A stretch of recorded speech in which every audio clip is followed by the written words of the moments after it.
আসমান আল্লাহ বানাইছেন কুন ফায়াকুন বইলা, ফেরেশতা আল্লাহ বানাইছেন কুন ফায়াকুন বইলা, জমিন আল্লাহ বানাইছেন কুন ফায়াকুন বইলা। কিন্তু আমারে আপনারে আল্লাহ পাক কুন ফায়াকুন বইলা বানায় নাই। আমাকে আপনাকে যখন আল্লাহ বানাইছে, খালাকতু বিয়াদাইয়া, আল্লাহ বলে আমি আমার নিজের হাত দিয়া বান্দা বান্দিরে বানাইছি। কারণ এই চেহারার মধ্যে এত দামি কপাল, ওই কপাল দিয়া বান্দা আমার কুদরতি কদমে সাজদা দিবে। এই কপালটার এত দাম।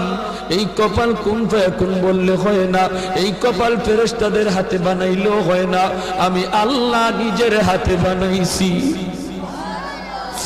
আল্লাহ পাক কই আমি আল্লাহও দেখি জমিনে কেমন অন্যায় হয়, অত্যাচার কেমন জুলুম হয়, জমিনে কেমন অন্যায় হয়, অত্যাচার হয়, কেমন জুলুম হয়, কেমন গুনাহ হয়, আমি আল্লাহ দেখতেছি। আমি আল্লাহ দেখতেছি আমার নবীর নায়েবে রাসূল উলামায়ে কেরামের সাথে কেমন আচরণ হয়, সবই আল্লাহ বলেন আমি দেখতেছি।